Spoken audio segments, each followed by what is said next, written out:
Hello friends, I am Janak Patel taking lecture of Standard 12 English Medium, Chapter 4 Reconstruction of Partnership. This chapter contains total 5 marks. In your board examination, its weightage is 5 marks and it is distributed among 3 sections. A section carry 1 mark, B section carry 1 mark and C section carry 3 marks. In this way, you have to of this chapter for 5 marks, and it is very easy and lucid chapter. Here also you don't have to require any accounts preparation or any journal entries. You have to keep in mind just only some of the theories question and short questions will be asked in your examination. Here the first part theory I am going to discuss. What is reconstruction? Here the first question is reconstruction. What is reconstruction? Right, it's a circumstances. Friends, any change taken place in partnership, any change occur in partnership, that is known as reconstruction. Definition is very easy. Any changes occur in the partnership, it is known as reconstruction of partnership, and it has 3 circumstances of reconstruction. First, change in PL ratio. Second, admission of partner.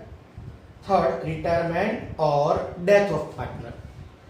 और इसमें 3 circumstances है reconstruction के. अगर partnership के ratio में change होता है, जैसे 3:2:1 रेशियो है, वो चेंज होके 1:1:1 हो गया, तो उस टाइम को क्या बोलते हैं हम? रिकंस्ट्रक्शन बोलते हैं. जब कोई नया पार्टनर एडमिट होता है बिजनेस के अंदर, उसको भी हम रिकंस्ट्रक्शन बोलेंगे. और अगर कोई पार्टनर रिटायर हो जाता है, उसकी डेथ हो जाती है, तो उसको भी यहाँ पे रिकंस्ट्रक्शन बोलते हैं. These are 3 circumstances of reconstruction. What is sacrificing ratio? इसमें फ्रेंड्स 3 सर्कमस्टेंसेस में से जो सेकंड सर्कमस्टेंसेस है एडमिशन, वो हम चैप्टर नंबर 5 में डिस्कस करेंगे. थर्ड है रिटायरमेंट और डेथ ऑफ पार्टनर, वो हम चैप्टर नंबर 6 में डिस्कस करेंगे. बट जो फर्स्ट सर्कमस्टेंस है, जैसे चेंज इन पीएल रेशियो, तो हमें ये चैप्टर 4 में पीएल रेशियो चेंज के एग्जाम्पल ही पूछेंगे. तो चेंज इन पीएल रेशियो के रीजन से क्या होगा? कोई पार्टनर को ज्यादा या कोई पार्टनर को कम प्रॉफिट मिलेगा. जैसे समझ लो कि कोई फर्म के अंदर 1200 रुपये प्रॉफिट हुआ, वो 3 पार्टनर में डिवाइड होता था इक्वली, तो सबको 400 रुपये मिलते थे. अब वो रेशियो चेंज हो गया. चेंज हो जाने के कारण 400, 300, 600 रुपये मिलने लगे. तो उसके कारण से कोई पार्टनर को ज़्यादा पैसे मिले, कोई पार्टनर को कम पैसे मिले. तो चेंज होने के कारण अगर कोई पार्टनर को पैसे कम मिलते हैं, if its profit decrease, then it is called sacrifice. And if any partners profit increase, then it is called gain. तो here what is asked, what is sacrificing ratio, and write it's a formula. If any partner receives less profit than he received earlier, तो पहले जो profit कमाता था उससे कम profit मिलेगा, तो उसको क्या बोलेंगे हम? Sacrifice due to change in PL ratio, and then it is said to be the sacrifice of that partner, and its ratio is called sacrificing ratio. अगर एग्जाम में ऐसा पूछेगा व्हाट इज सैक्रिफाइस, तो यहाँ पे आपको क्वेश्चन आंसर यहाँ पे अटक जाएगा कि सैक्रिफाइस ऑफ दैट पार्टनर. और अगर ऐसा क्वेश्चन आया कि व्हाट इज सैक्रिफाइसिंग रेशियो, तो आपको एक लाइन ऐड करनी है, its ratio is called sacrificing ratio. Sacrifice का फॉर्मूला है old share minus new share is equal to sacrifice. अगर पॉजिटिव आंसर होगा तो सैक्रिफाइस. अगर old share minus new share करने से ये नेगेटिव आंसर मिलेगा, तो वो सैक्रिफाइस नहीं होगा, वो गेन होगा. लेकिन अगर आपको पूछे कि सैक्रिफाइस का फॉर्मूला क्या है, तो हमें ये लिखना है old share minus new share is equal to positive answer होगा उसको सेक्रीफाइस बोलेंगे।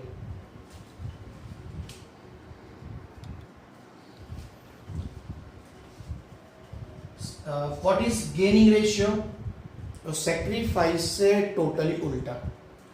If any partner receives more profit then he received earlier due to change in PL ratio, then it is said to be the gain of that partner.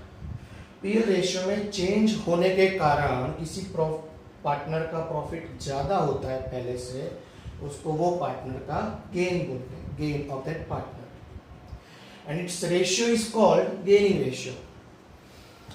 Its formula new share minus old share equal to positive answer होगा तो उसको हम gain बोलेंगे। अगर ये formula से ये answer negative आया, माइनस में आंसर आया, तो उसको सेक्रीफाइस बोलेंगे। अगर फ्रेंड एग्जाम में पूछेगी write the formula of gaining ratio, तो आपको ये लिखना है new share minus old share equal to gain.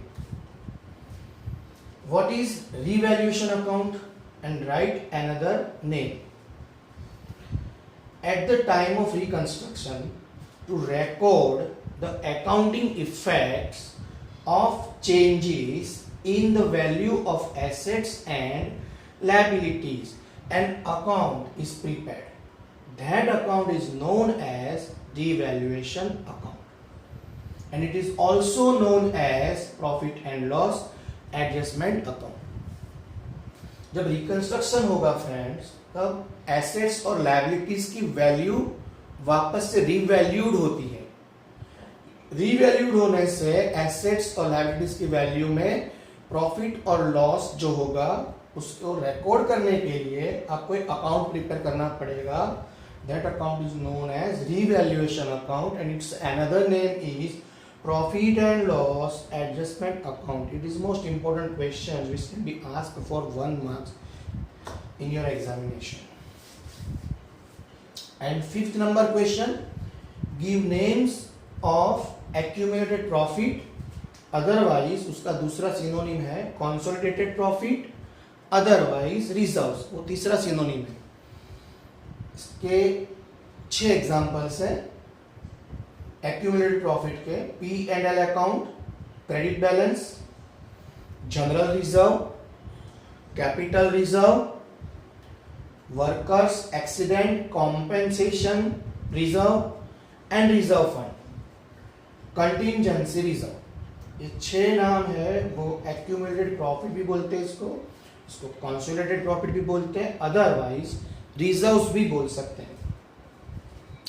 And these reserves or consolidated profits are to be distributed among the partners in the old PL ratio.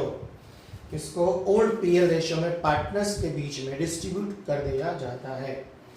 ये 6 नाम friends आपको याद रखने हैं। अगर ये 6 नाम अभी भी आपको याद रहेंगे तो ही आप चैप्टर नंबर 5 और चैप्टर नंबर 6 उसके अंदर आप समझ सकोगे उसके कंसेप्ट्स। तो this is the most important names of reserves. Reserves, consolidated profit और एक्यूमुलेटेड प्रॉफिट।